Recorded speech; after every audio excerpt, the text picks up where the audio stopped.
topic. Fake news. The topic is fake What news. it is, how to spot it, and what you should do. There's the camera right All there. right, no, I'm going off on it. Okay. Fake news, everybody. There's all types of fake news out there, and we're going to explain what fake news is, how to use the term.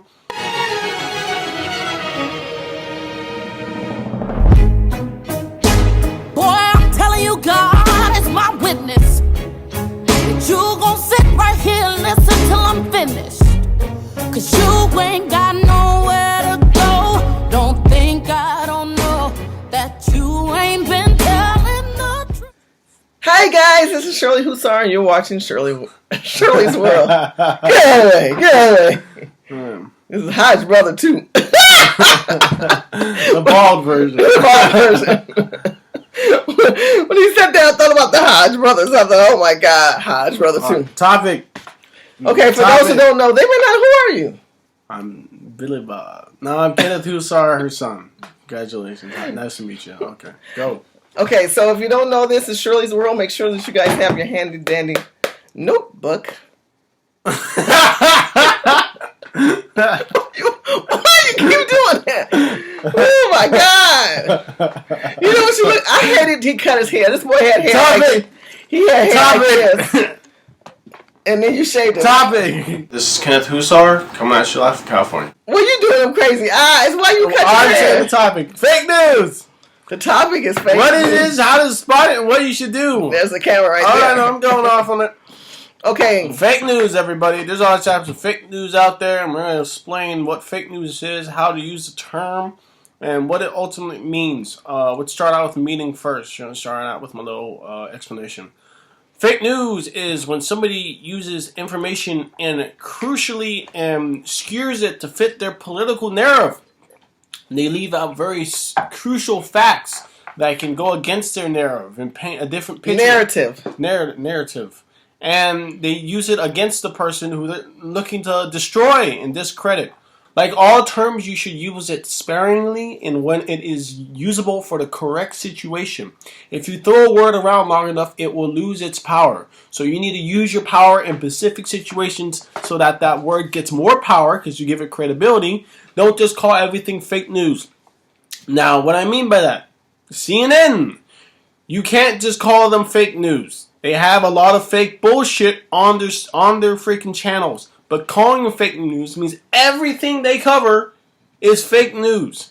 Then people go, it's not fake news. The guy was reporting the weather. Okay, you gotta be more specific. I'm going to play devil's advocate here. I think the reason why fake news is being expanded and talked about because fake news is a derivative of hypothetical thought news.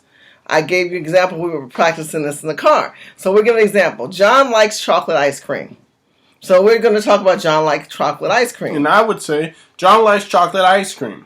And I say, well, yeah, he likes chocolate ice cream, but he also it's ice cream, which comes from a base of a vanilla-based ice cream injected with chocolate. But vanilla-based ice cream represents white people who don't like black people. So technically, white people could be black people, but they don't.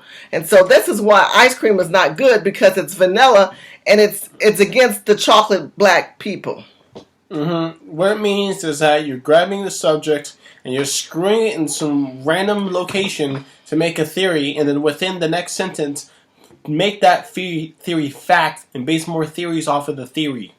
Because so you can push a narrative. Because it's not real. It's not reality. It's not relevant. What we're saying is that hypothetics are pulled out of content to make it real news when it's not real news, and people just ramble. You're like, "What are you talking about?" And the next thing you know, that now that says, Jonathan or John does not like chocolate. He likes vanilla, but he thinks vanilla is white Nazi racist. Yeah, and what? It just goes all over the place. So why is media like that today? That's why I have a question. Why is media like that? They're trying to push a narrative. I felt like during the campaign with Trump and Hillary, the media quadrupled as many numbers as you can possibly think down upon Hillary. They lied like a mother to get Hillary in office. They cheated Bernie.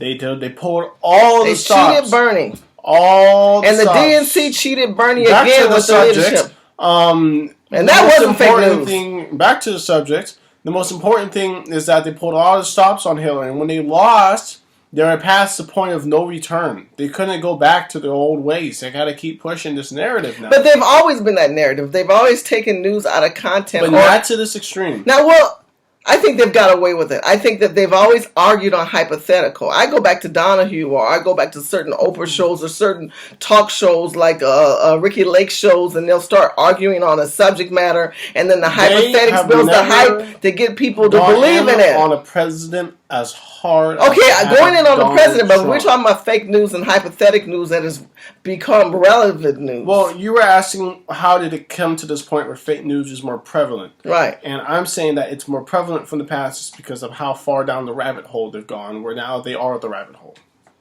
Who is the rabbit hole?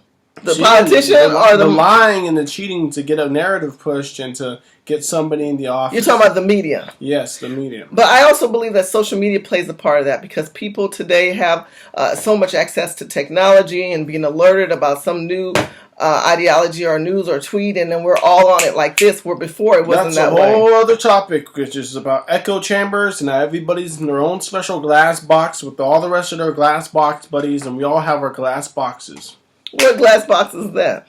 Well, you just when you have a certain idea, you subscribe. I'm not talking about certain ideas. I'm talking about that when you wake up in the morning, you might have your phone next to you. You're talking about when you go online and you're trying to do your work, and the news story pops up, and you take your mind, you go right to it.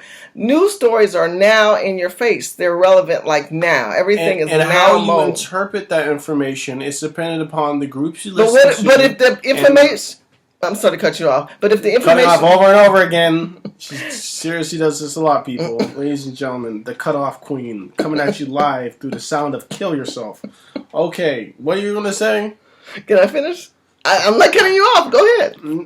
I'm saying, I've already lost my chain of thought. Not my problem. I've got mine. Oh. So if we talk about news in the sense that we look at it from it coming fast and in your face all the time, and you're trying to dissect that news, but then what if the hypothetics are fake news that are given to you? And so you're saying, oh, like for example, Auntie Faye, we're playing for Auntie Faye, God bless her. She's sick right now, and she's been told she's dead. Then they say, oh no, she's not dead, she's on life support. I mean, look at the fake news that spread it quickly like cobwebs to the point TMZ reported it incorrectly. Well, that's called the journalists are trying to get the first to the finish line. That's true. That's true. But how does that help the people? Okay, this is my point. People put information out there, and it's their circles and the other people that are big influencers that they listen to, in which how they interpret that information. There's a lot of interpretation that's happening on the internet, and everybody has their boxes. Everybody has their select people to go through, from your right to your left to your middle.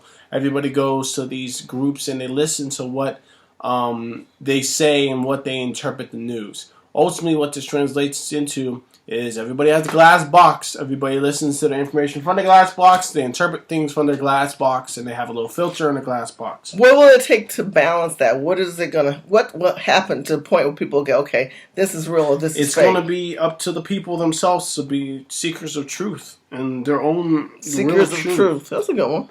They have to be seekers of truth. They gotta listen to all the glass boxes and then come up with their own little cubics, their own little. That's why they're watching our show and Urban Game Changers and Yvette Cornell and a lot of people on YouTube. What is that guy we watched in the car? What was his name? I don't know. He got a lot of X's in his name. He's got a complicated ass name. And that's his failing. It's because now, if we couldn't have shouted his channel out, but because he's got such a complicated ass channel name, doesn't get a shout out. Congratulations, sir. I will find out the name, and there's the scrolls on the bottom. That's his name. Now, the reason we say that because they are people who do, to me, more in-depth research, YouTubers than mainstream media. Would you agree with that? I would agree with that, and I would say because the YouTubers have two things going for them. One, the mainstream media has to push a narrative. They have a puppet master on top of them that wants something to be pushed, and they have to make it sound clear and concise and make it for anybody and everybody to understand. And YouTubers necessarily don't have a master over their head, and they have to choose to be more clear and concise, or they choose to put more information. They're just freelancers with a huge audience, even some bigger than the mainstream media. So what you get is guys who are able to sometimes do both, like the guy you're watching the car. He's quick, he goes to the point, while at the same time giving you the very important parts that make up the case. Okay. And he's somebody who explains it very well. And so what this translates into is that those guys, the guys on YouTube, are going to beat the mainstream media. They're more connected to their audience than the mainstream media is ever going to be. I think the YouTube followers don't deal with bullshit, and I think they identify if your channel, if your voice is relevant with substance and tangible goods that are going to affect your life. The important part is that they can be personal. Yeah, I agree with that. They can be personal. They can be very personal with the audience. They can be very, this is me. Instead of the media being, this is the media, and this is just an anchor. No, that's just true. Mm-hmm. Okay, so I think we did fake news pretty good. Yep, okay. Can I mention one more thing? Go ahead. All right, we'll talk about, here's one of your old subjects, Black Lives Matter versus Real Lives Matter. That's a whole other subject. Goodbye, everybody. Come on, don't you want to talk about that one? Nope, because you're wasting my time, and I want to go play. Thanks for watching. Make sure you follow me on Facebook, Twitter, Instagram, and YouTube. This is Shirley's World. I appreciate you guys.